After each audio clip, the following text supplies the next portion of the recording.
لا بعد ذلك الارتباك حاضر. أسامة طنان،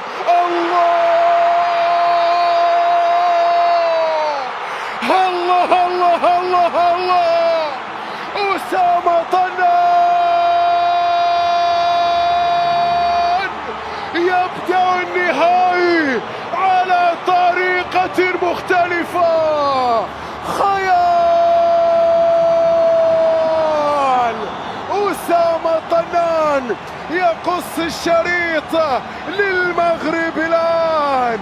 أي كرة، أي جرأة، بأي طريقة يا أسامة طنان، يا أسامة فنان، يا أسامة احترم النهائي، يا أسامة يا رجل هذا نهائي. يا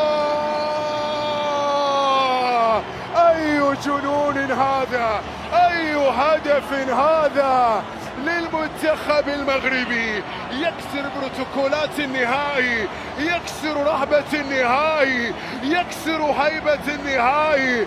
أسامة طنان وفي مرمى يزيد أبو ليلى، وفي مرمى يزيد أبو ليلى. 1-0 1-0 للمنتخب المغربي عن طريق أسامة فنان، عن طريق أسامة طنان، عن طريق اللعيب